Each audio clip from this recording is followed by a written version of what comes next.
వ్రత కథ వినియున్ సత్యవ్రతమును పాటింపకున్న రారాజులకున్ గతి చెడుటది తెలియదుకో దితిసుతహరణాయ సత్యదేవాయ నమో. అబద్ధవాడితే మహారాజును కూడా శిక్షించాడు. సత్యనారాయణ కథలో మీరు చూసుకోండి. బ్రాహ్మణుడు వ్రతం చేస్తాడు, కట్టెలు కొట్టేవాడు ఆ వ్రతాన్ని చూస్తాడు. ఎక్కడా కులభేదం లేదండి. ప్రపంచం మొత్తం మీద సోషలిజాన్ని, సామ్యవాదాన్ని తెలియజెప్పే భక్తి కథ ఏదైనా ఉంటే అది సత్యనారాయణ వ్రత కథ మాత్రమే.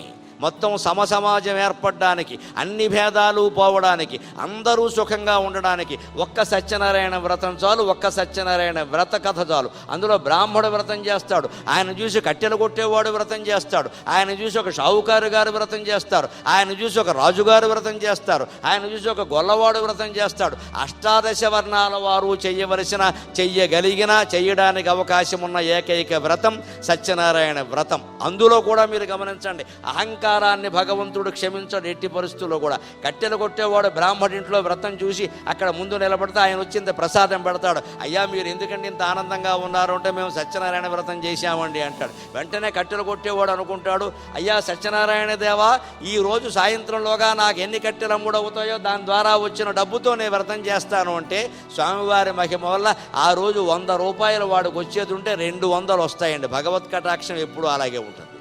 ఎక్కువ పెట్టి కొన్నారండి డబ్బులు. కట్టెలు బాగున్నాయ్యా, కట్టెలు బాగున్నాయి, దీని ఖరీదు 20 రూపాయలు ఏమిటి, 50 రూపాయలు తీసుకో అని ఇచ్చేశారండి. అలాగే 200 రాగానే అతను కూడా మాట తప్పకుండా వ్రతం చేశాడు, సుఖంగా ఉన్నాడు. అదే కథలో గమనించండి, షావుకారు గారు ఆయన పిల్లలు పుడితే వ్రతం చేస్తా అన్నాడు, పిల్ల పుట్టింది అయినా చెయ్యిలా. సత్యనారాయణ స్వామి తక్కువ వాడు కాదు, ఎగ్గొట్టేస్తున్నావు మాట ఎగ్గొట్టేస్తున్నావు అని షావుకారు గారు తర్వాత భార్య చెప్పింది చేయమని. పిల్ల పెద్ద మనిషి అయ్యాక చేస్తా అన్నాడు, తర్వాత పెళ్ళయ్యాక చేస్తా అన్నాడు. ఇలా నెమ్మదిగా ఆ వాయిదా వేసేస్తున్నాడు. మనలో చాలామంది ఇలా వాయిదాలు వేసేవాళ్ళు ఉంటారు. వాయిదాలు వేసేవాడికి వాత పెట్టేస్తాడు సత్యనారాయణ స్వామి, అనుమానం లేదు.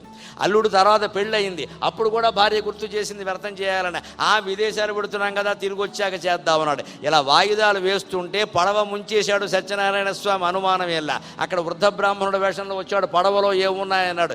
ఏదన్నా ఉన్నాయంటే పట్టుకుపోతాడేమో అని రత్నాలు వజ్రాలు ఉన్నా సరే ఏం లేవండి, ఆకులు దుంపలు కాయలు ఉన్నాయన్నాడు. తథాస్తు అన్నాడు. అంతే అయింది ఖచ్చితంగా. అంటే మనం అబద్ధం ఆడితే సత్యనారాయణ స్వామి కోపం వస్తుందండి. ప్రసాద వినియోగం కానీ ఇంకోటి కానీ ముఖ్యంగా అది అబద్ధం ఆడకుండా ఉండడం చాలా ముఖ్యం.